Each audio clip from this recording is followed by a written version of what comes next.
بسم اللہ الرحمن الرحیم۔ شروع اللہ کے نام سے جو بڑا مہربان نہایت رحم والا ہے۔ غسل کب فرض ہوتا ہے اور غسل کا طریقہ کیا ہے؟ رسول اللہ صلی اللہ علیہ وسلم نے فرمایا ان اللہ لا یستحیی من الحق، اللہ تعالی حق بات کو بیان کرنے سے حیا نہیں کرتے۔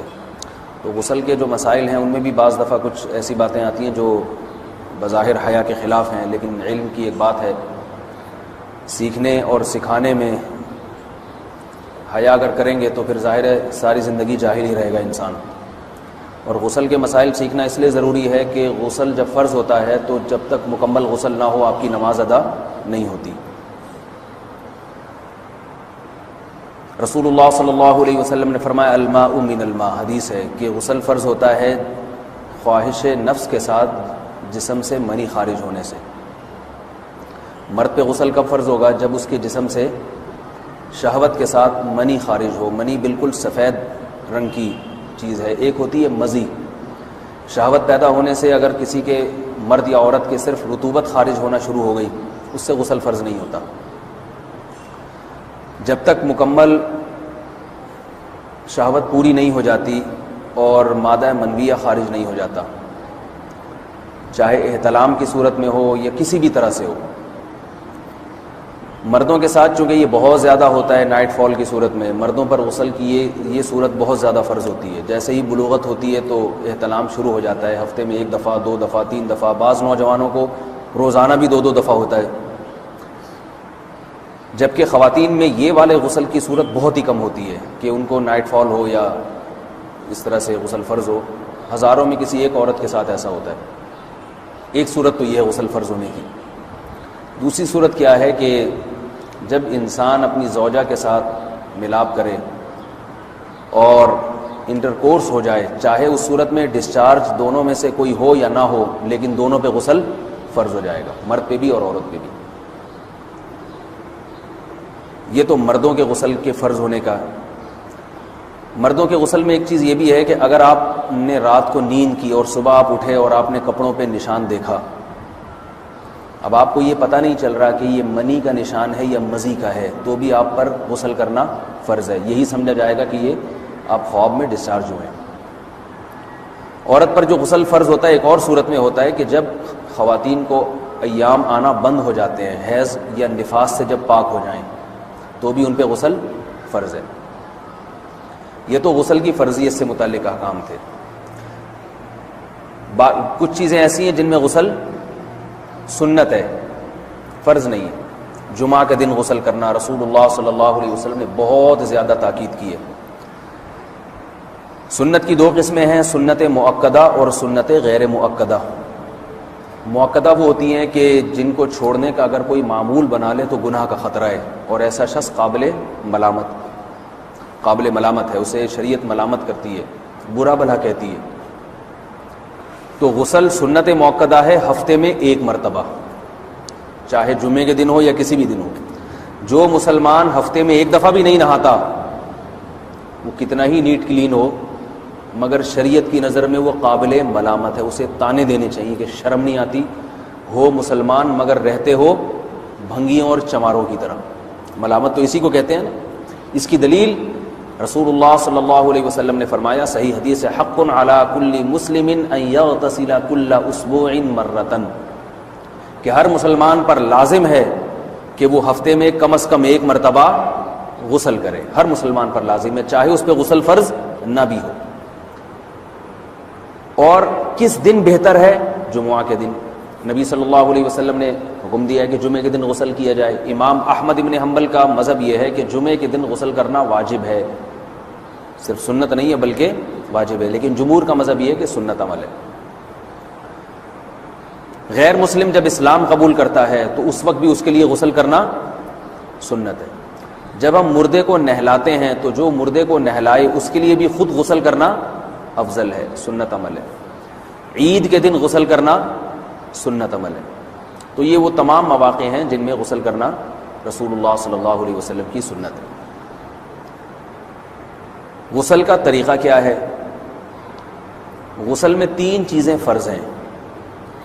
منہ بھر کے قلی کرنا، ناک میں پانی ڈالنا کہ ناک کی جو نرم جگہ ہے یہ اچھی طرح تر ہو جائے، اور پورے جسم پہ ایک مرتبہ پانی بہا دینا کہ جسم میں بال کے برابر جگہ بھی خشک نہ رہے۔ یہ تو ہے فرض، یعنی یہ کام کسی نے کسی بھی طرح سے کر لیا تو غسل ادا ہو جائے گا، چاہے اس کی نیت غسل کی تھی یا نہیں تھی۔ کوئی آدمی چلتا ہوا جا رہا ہے، پھسل کے تالاب میں گر گیا، پورے غوطے کھا کے باہر نکلا، قلی کر لے اور ناک میں پانی ڈال لے تو غسل اس کا ادا ہو جائے گا۔ البتہ چونکہ نیت نہیں تھی لہذا غسل کا ثواب نہیں ملے گا، ثواب نیت کے بغیر نہیں ملتا انسان کو۔ دلائل اس کے الگ موضوع ہے کہ اس کی دلیل کیا ہے کہ بغیر نیت کے بھی غسل ہو جاتا ہے، لیکن میں نے بتایا دلائل کا سیشن نہیں ہے، اس میں پھر بات لمبی ہو جائے گی۔ تو یہ تو ہے فرض، پورے جسم پہ پانی بہانا، کلی اور ناک میں پانی۔ سنت طریقہ کیا ہے؟ رسول اللہ صلی اللہ علیہ وسلم غسل کیسے کرتے تھے؟ سنت طریقہ جس پہ جو اختیار کرنا چاہیے وہ طریقہ یہ ہے کہ جب آپ غسل کے لیے بیٹھیں تو سب سے پہلے وہ جگہ دھوئیں جہاں نجاست اور ناپاکی لگی ہوئی ہے۔ نائٹ فال ہوا، کسی کو احتلام ہوا، تو جہاں جہاں گندگی لگی ہے پہلے اس جگہ کو دھوئیں، استنجا کریں، شرمگاہ کو دھوئیں اچھی طرح، سمجھ رہے ہیں بات کو؟ اس کے بعد ہاتھ دھوئیں اور مکمل وضو کریں جیسے ہم عام حالات میں وضو کرتے ہیں۔ مکمل وضو کرنے کے بعد دائیں کندھے پہ پانی ڈالا، لیفٹ سائڈ پہ پانی ڈالا۔ پہلے زمانے میں تو چلو سے غسل ہوتا تھا، ہاتھ دھو لیے تو اب چلو سے پانی لے کے یہاں ڈالا جا رہا ہے، چلو سے پانی لے کے یہاں ڈالا جا رہا ہے، پورے جسم پہ ملا جا رہا ہے، اور چلو سے پانی لے کے 3 دفعہ سر پہ ڈالا جا رہا ہے۔ تو آج کل چلو الو تو ہے نہیں، شاور کے نیچے جا کے کھڑے ہو جاتے ہیں، تو اس میں یہ کہ شاور کھولیں اس میں کھڑے ہو جائیں، سارے چلو اس میں خود بخود ہی ہو جائیں گے، پورے جسم پہ پانی بہہ جائے گا۔ نبی صلی اللہ علیہ وسلم کے دور میں یہ جدید چیزیں نہیں تھیں، شیمپو اور صابن، تو آپ صلی اللہ علیہ وسلم بیری کے پتوں سے غسل کی ترغیب دیا کرتے تھے۔ بیری کے پتوں کو اگر پانی میں پکایا جائے تو پانی میں میل کچیل صاف کرنے کی صلاحیت بہت بڑھ جاتی ہے۔ ہمارے زمانے میں اس تکلف کی ضرورت نہیں ہے، صابن ملتے ہیں اس سے نہا لے آدمی، نہایا کریں، بہرحال کہنے کا مقصد یہ آپ لوگوں سے۔ تو یہ سنت طریقے سے غسل ہو جائے گا آپ کا، سمجھ رہے ہیں بات کو؟ سب سے پہلے استنجا کیا، اس کے بعد وضو کر لیا، اس کے بعد غسل کر لیا۔ اگر کسی نے غسل میں وضو نہیں کیا اور ویسے ہی پورے جسم پہ پانی بہا دیا تو بھی اس کا وضو خود بخود ہو جائے گا، اس غسل سے وہ نماز پڑھ سکتا ہے۔ کیونکہ بعض لوگ غسل کرنے کے بعد دوبارہ وضو کر رہے ہوتے ہیں، اس کی ضرورت نہیں ہے، کیونکہ جب غسل کرتے ہیں تو وضو والے اعضاء تو خود بخود اس میں دھل جاتے ہیں۔ یہ ہے غسل کا طریقہ۔ وضو کیسے ٹوٹتا ہے؟ جن چیزوں سے غسل فرض ہوتا ہے ان چیزوں سے وضو تو بہرحال ٹوٹتا ہی ہے، اس کے علاوہ بھی وضو ٹوٹتا ہے۔ اس سے پچھلے لیکچر میں نے کچھ تفصیل بتائی تھی کہ نجاست جسم سے کہیں سے بھی خارج ہو جائے یا نجاست نکل کے بہہ پڑے، اگر قضائے حاجت کی جگہوں سے نجاست خارج ہوئی ہے تو نظر بھی آ جائے وضو ٹوٹ جائے گا، اور قضائے حاجت کے علاوہ جگہوں سے اگر نجاست خارج ہوئی ہے، خون وغیرہ ہے جیسے، تو جب تک نکل کے بہے گا نہیں تو اس وقت تک وضو نہیں ٹوٹے گا۔ سمجھ رہے ہیں بات کو؟ وضو کا طریقہ کیا ہے؟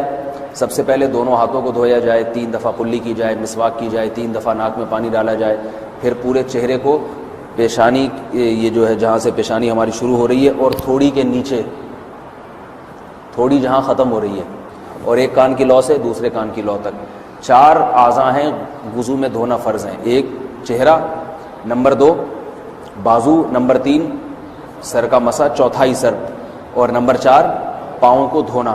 اس کی دلیل قرآن مجید کی مشہور آیت ہے فَاغْسِلُوا وُجُوهَكُمْ وَأَيْدِيَكُمْ إِلَى الْمَرَافِقِ۔ اللہ فرماتے ہیں ایمان والو جب نماز کا ارادہ ہو تو اپنے چہروں کو اور اپنے ہاتھوں کو دھو، سر کا مسا کرو اور پاؤں کو ٹخنوں سمیت دھو۔ دھونے کا حکم ہے قرآن مجید میں۔ البتہ سر کے بارے میں یہ نہیں ہے پورے سر کا مسا کرو، بلکہ آ رہا ہے وَامْسَحُوا بِرُؤُوسِكُمْ، با کا لفظ ہے، با آتی ہے تبعیض کے لیے کہ سر کے بعض حصے کا مسا۔ اب بعض حصے کا قرآن حدیث میں کہیں تذکرہ نہیں ہے، تو اس میں فقہاء کرام کے اجتہادات ہیں۔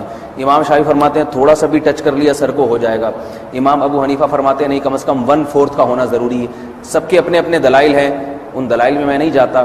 فقہ حنفی کو جو فالو کرنے والے ہیں تو ان کو چاہیے کم از کم 1/4 سر کا مسا، یہ فرض ہونے کے لیے ضروری، مگر سنت کیا ہے؟ پورے سر کا مسا۔ نبی صلی اللہ علیہ وسلم دونوں ہاتھوں کو بھگو کے